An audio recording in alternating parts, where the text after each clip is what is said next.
Bonjour. Bienvenue sur la chaîne Soma Bible. J'ai le plaisir de vous présenter le résumé de la leçon 2 de l'école du sabbat pour le premier trimestre de l'année 2025. Avant d'aborder cette leçon, n'oubliez pas de vous abonner et de cliquer sur l'icône du pouce levé pour soutenir notre mission de diffusion de l'enseignement de la Bible dans le monde entier. Jésus revient bientôt. Le titre de cette leçon, l'amour d'alliance. Prions.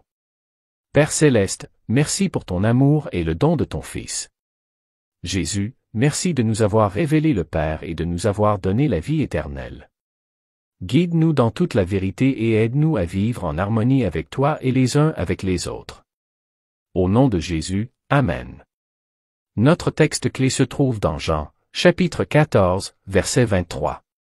Jésus lui répondit, « Si quelqu'un m'aime, il gardera ma parole, mon Père l'aimera, et nous viendrons à lui, et nous ferons chez lui notre demeure. » Oh, quelle promesse, mes bien-aimés! Le roi de l'univers désire habiter en nous. Cet amour n'est ni distant, ni froid, mais profondément relationnel et personnel. Il s'agit d'un amour d'alliance, où le Tout-Puissant se lie à nous et où nous sommes invités à notre tour à nous lier à lui. Beaucoup ont appris que le mot grec, agapé, se réfère à un amour qui est unique à Dieu, tandis que d'autres termes d'amour, tels que philéo, se réfèrent à des types d'amour différents, plus déficients que l'agapé. Certains prétendent également que l'agapé se réfère à un amour unilatéral, un amour qui ne fait que donner et ne reçoit jamais, un amour entièrement indépendant de la réponse humaine. Cependant, une étude attentive de l'amour divin dans l'ensemble des Écritures montre que ces idées, bien que courantes, sont erronées. Tout d'abord, le terme grec agape désigne non seulement l'amour de Dieu, mais aussi l'amour humain, même s'il est parfois mal orienté. Deuxièmement, tout au long de l'Écriture, de nombreux termes autres qu'agapé font référence à l'amour de Dieu. L'Écriture enseigne également que l'amour de Dieu n'est pas unilatéral mais profondément relationnel, en ce sens qu'il est profondément différent pour Dieu que les humains lui renvoient ou non son amour et qu'il le renvoie aux autres. L'amour éternel de Dieu. L'Écriture proclame, « Car Dieu a tant aimé le monde qu'il a donné son Fils unique. » Jean 3, verset 16. Comme cet amour est vaste, élevé et profond. Il n'est pas réservé aux parfaits, aux puissants ou aux méritants. Non, l'amour de Dieu s'étend à toutes les âmes, riches ou pauvres, saintes ou pécheresses, brisées ou entières.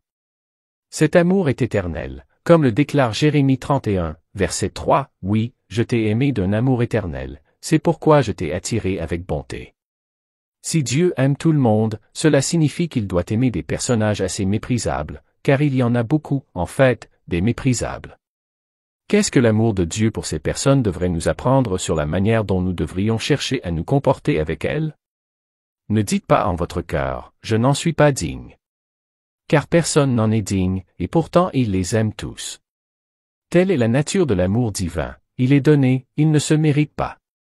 Il nous invite à réfléchir, si Dieu aime ainsi même le plus vil des pécheurs, comment devrions-nous traiter ceux qui nous entourent, aussi imparfaits soient-ils? L'amour d'alliance.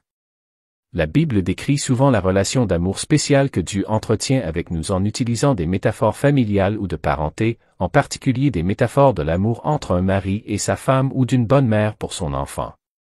Ces métaphores sont utilisées en particulier pour dépeindre la relation spéciale entre Dieu et le peuple de son alliance. Il s'agit d'une relation d'amour d'alliance, qui implique non seulement l'amour de Dieu pour son peuple, mais aussi l'attente que le peuple accepte cet amour et l'aime en retour. La relation conditionnelle, un appel à la réponse. Bien que l'amour de Dieu soit sans fin, les avantages de son alliance dépendent de notre réponse. Le verset 15, 12 et 9 nous rappelle cette vérité qui donne à réfléchir, rejeter son amour, c'est renoncer à ses bénédictions. Pourtant, même lorsque nous faiblissons, son amour ne cesse pas.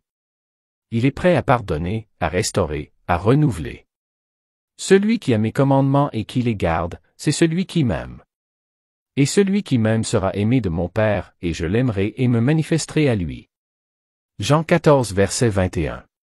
De même, Jésus proclame à ses disciples, « Le Père lui-même vous aime, parce que vous m'avez aimé et que vous avez cru que je suis sorti du Père. » Jean 16, verset 27. Chers auditeurs, réfléchissez à la parabole du serviteur qui ne pardonne pas, dans Matthieu 18, versets 23 à 35. Considérez la dette incommensurable pardonnée, et pourtant le serviteur n'a pas fait preuve de la même miséricorde.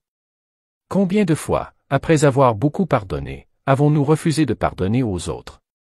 Ne soyons pas comme ce serviteur, mais reflétons plutôt l'amour de Dieu, en pardonnant comme nous avons été pardonnés. Vous avez reçu gratuitement, donnez gratuitement.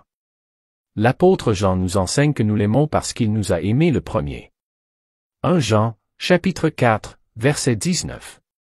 L'amour de Dieu est la source, et nous sommes appelés à en être les ruisseaux, s'écoulant vers les autres. Comme Jésus l'a ordonné, aimez-vous les uns les autres comme je vous ai aimés. Jean 15, verset 12.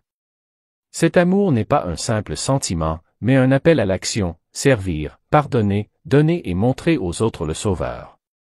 De même que nous ne pouvons pas empêcher le soleil de briller mais que nous pouvons nous couper de ses rayons, nous ne pouvons rien faire pour arrêter l'amour éternel de Dieu, mais nous pouvons finalement rejeter une relation avec Dieu et, par conséquent, nous couper de ce qu'il offre, en particulier de la promesse de la vie éternelle. La croix est l'expression ultime de cet amour. Le Christ a donné sa vie pour nous, payant une dette que nous ne pourrons jamais rembourser. Quelle est alors notre réponse? Ne devrions-nous pas déposer notre orgueil, nos griefs, nos désirs égoïstes et vivre comme des réceptacles de son amour? L'amour de Dieu est éternel et toujours non mérité. Cependant, les humains peuvent le rejeter. Nous avons la possibilité d'accepter ou de rejeter cet amour, mais seulement parce que Dieu nous aime librement de son amour parfait et éternel, avant tout ce que nous faisons. Notre amour pour Dieu est une réponse à ce qui nous a déjà été donné avant même que nous l'ayons demandé. Si aimer Dieu implique que nous aimions les autres, il est urgent de partager le message de l'amour de Dieu, tant en parole qu'en acte. Nous devons aider les gens dans leur vie quotidienne, ici et maintenant, mais aussi chercher à être un canal de l'amour de Dieu et orienter les gens vers celui qui leur offre la promesse de la vie éternelle dans un nouveau ciel et une nouvelle terre, une création entièrement nouvelle par rapport à ce monde, qui est si abîmé et ravagé par le péché et la mort, fruit funeste du rejet de l'amour de Dieu. Voici 4 étapes pratiques pour refléter l'amour de Dieu. Premièrement, la dévotion quotidienne. Commencez chaque journée par la prière et les Écritures, en laissant l'amour de Dieu remplir votre cœur. Deuxièmement, le pardon. Cherchez à pardonner à ceux qui vous ont fait du tort, tout comme Dieu vous a pardonné. Troisièmement, les actes de bonté. Montrez intentionnellement votre amour par vos paroles et vos actes. Aidez ceux qui sont dans le besoin, réconfortez ceux qui sont dans la peine et encouragez ceux qui sont abattus. Quatrièmement, partagez l'Évangile, parlez de l'amour de Dieu à ceux qui vous entourent, non seulement en parole, mais aussi par le témoignage de votre vie. Chers auditeurs, lorsque nous vivons l'amour de Dieu, nous montrons aux autres la promesse d'un nouveau ciel et d'une nouvelle terre, une création non marquée par le péché. C'est l'aboutissement ultime de son amour, où ses enfants demeureront avec lui pour toujours.